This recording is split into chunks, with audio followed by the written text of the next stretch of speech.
약속은 약속을 낳는다. 만일 자동화된 일관성이 사고작용의 방패 역할을 한다면 누군가가 의도적으로 우리가 생각하지 않도록 만든 다음 그 틈을 타서 그들이 원하는 대로 우리의 행동을 조작할 수 있다는 사실은 그리 놀라운 일이 아니다. 불로소득자들에게는 자동화된 일관성의 경향이 마치 금강과도 같은 역할을 하고 있다. 그들은 너무도 영악해서 우리는 그들의 게임수에 넘어가 이용당하고 있다는 사실마저도 깨닫지 못한 채 일관성의 테이프만 열심히 활성화시키고 있다. 즉 그들이 상황을 적절하게 조작하기만 하면 우리는 일관성에 대한 내부의 자발적인 욕구에 따라 스스로 그들의 욕심을 채워주는 방향으로 움직이게 되는 것이다. 한 장난감 제조업자는 바로 그 원리를 이용하여 계절에 따라 들쑥날쑥하는 소비자의 구매 경향에 관한 문제를 해결하려 시도하였다. 연중 장난감 판매가 가장 호황에 이를 때는 다름 아닌 크리스마스 시즌 무렵이다. 이 기간을 통하여 장난감 판매업자들은 1년 중 가장 큰 수익을 얻고 있다. 그러나 문제는 이런 호황이 지난 후 몇 개월 동안 장난감의 판매량이 눈에 띄게 줄어든다는 사실이다. 이미 지난 크리스마스 시즌에 그들의 어린이에게 비싼 장난감을 선물한 부모들은 또 다른 장난감을 원하는 자녀들의 요구에 냉담한 반응을 보였고, 심지어 크리스마스 직후에 생일을 맞은 자녀들도 크리스마스 기간 동안의 가소비의 영향으로 그들이 원하는 비싼 장난감을 선물로 받지 못하였다. 따라서 장난감 제조업체는 크리스마스 시즌 중의 호황을 계속 유지하면서도 동시에 시즌 이후의 극심한 침체기를 극복할 방법이 없을까 하는 딜레마에 빠져 있었다. 어린 자녀들의 새로운 것에 대한 지칠 줄 모르는 욕구를 자극하는 것은 그리 큰 문제가 아니었다. 1년 중 어느 때를 막론하고 매주 토요일 아침 만화 영화 시간을 통하여 전달되는 번지르르한 TV 광고에 노출된 어린이들은 어김없이 그들의 부모에게 광고에서 본 장난감을 사달라고 생떼를 쓰며 조르고 눈물로 호소하고 감언 이설로 유혹하였다. 따라서 당연히 중요한 것은 크리스마스 이후에도 어린이들이 더 많은 장난감을 갖고 싶어 하도록 만드는 것이 아니라 지난 크리스마스 휴가 동안에 많은 경비를 지출하여 경제적으로 여유가 없는 부모를 자극시켜 이미 장난감 포화 상태에 있는 자녀들에게 또 다른 것을 사주도록 만드는 것이었다. 그러한 쉽지 않은 행동을 이끌어내기 위하여 장난감 제조회사가 쓸 수 있는 방법에는 어떤 것이 있을까? 장난감 판매의 침체 기간 중 어떤 회사는 막대한 광고비를 지출하여 소비자를 자극하려 시도하였고, 또 다른 회사는 가격을 인하하여 소비자를 유인하려 하였으나 그 어느 방법도 성공적이지 못하였다. 그 당시 부모들은 자녀들에게 장난감을 사주어야 한다는 생각을 일절하지 않고 있었으므로 광고의 유혹이나 가격 인하의 매력이 전혀 먹혀들지 않았던 것이다. 그러던 중 어느 한 장난감 제조회사는 매우 좋은 묘안을 짜내었다. 그들의 생각은 매우 독창적이었고 그리 많은 경비도 필요로 하지 않았다. 그저 일상적인 광고비 지출 수준이면 족하였다. 그러나 그들은 놀랍게도 일관성 법칙의 힘을 그들의 전략에 이용하고 있었다. 나는 어리석게도 그들의 전략에 한 번도 아니고 두 번씩이나 속아 넘어간 후에야 비로소 그 전략에 넘어갔음을 깨달을 수 있었다. 1월의 어느 날 나는 우리 동네의 가장 큰 장난감 가게에 서 있었다.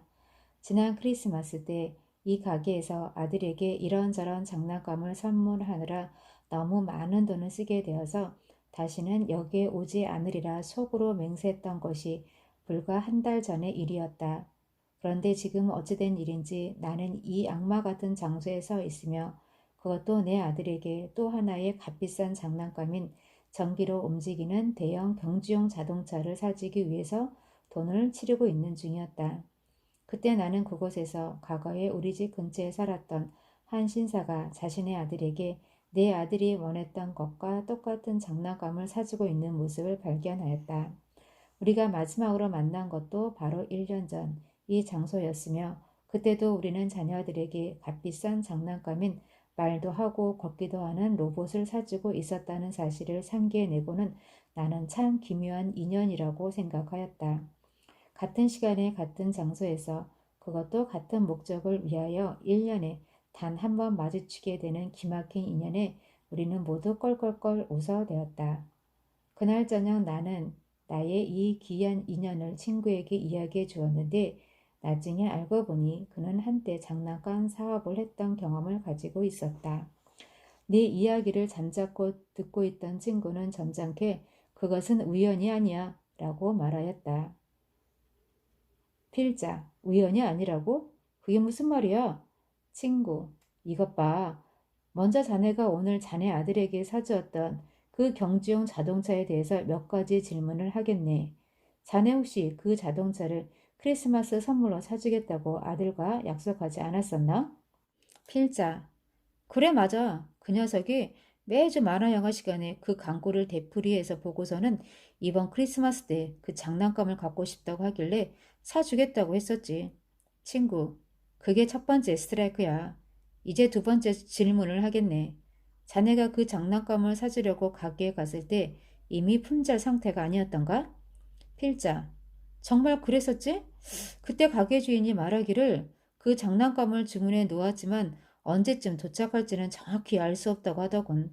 그래서 나는 내 아들에게 경주용 자동차 대신 비슷한 장난감을 사주었지. 그런데 자네가 그것을 어떻게 알지? 친구, 두 번째 스트라이크일세. 내가 하나만 더 질문하지. 이와 똑같은 현상이 작년에 자네가 아들에게 선물한 노부트 장난감을 살 때에도 발생하지 않았었나? 필자, 잠깐만. 그래, 맞아. 그때도 똑같은 현상이 발생했었지. 정말 놀라운 일이군. 그런데 자네가 어떻게 이 모든 일을 알고 있나? 친구, 내가 초능력이 있기 때문은 절대 아니네.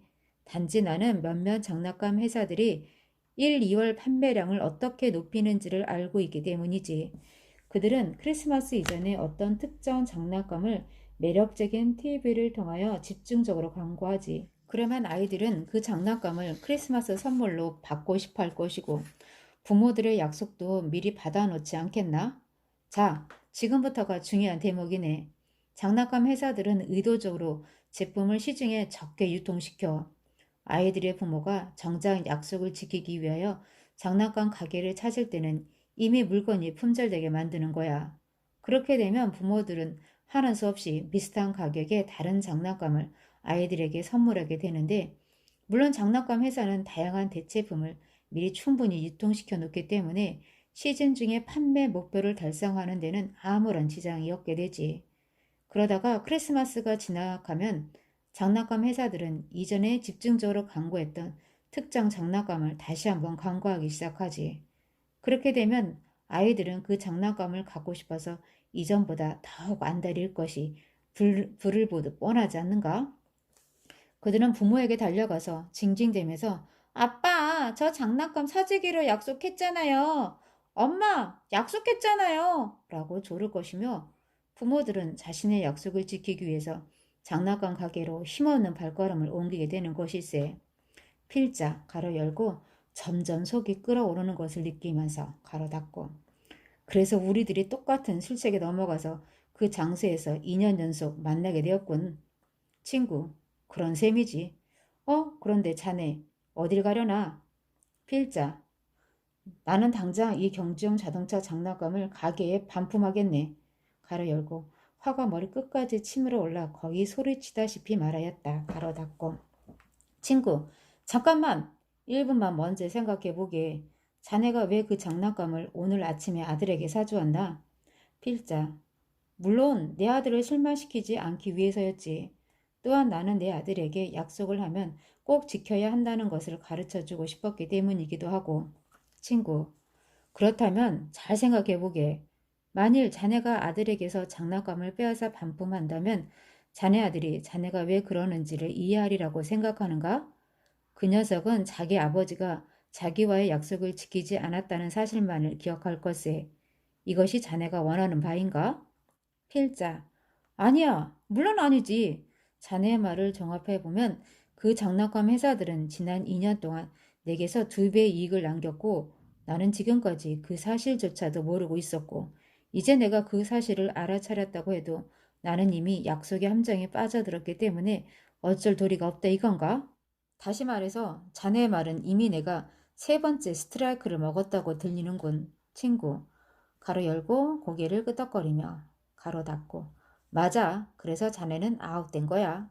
그 후로 몇 년간 나는 크리스마스 때 내가 겪었던 경험과 흡사한 장난감 구매 소동들을 다양하게 관찰할 수 있었다. 비니 베이비즈, 가로 열고, 헝겊으로 만든 동물 시리즈 인형, 개별적 디자인으로 캐릭터의 이름과 생년월일, 메시지 등이 다 다르다. 한정 디자인의 한정 판매라는 전략 때문에 처음 5달러에 불과했던 인형 가격이 수백 달러까지 높아진 경우도 있었다. 가로 닫고. 엘모 인형, 퍼비, 가로 열고, 어린이들과 대화할 수 있도록 제작한 인형, 가로 닫고 등 때마다 비슷한 사태들이 일어났다. 하지만 역사적으로 가장 이 패턴에 잘 어울리는 것은 양배추 인형 사건인 것 같다.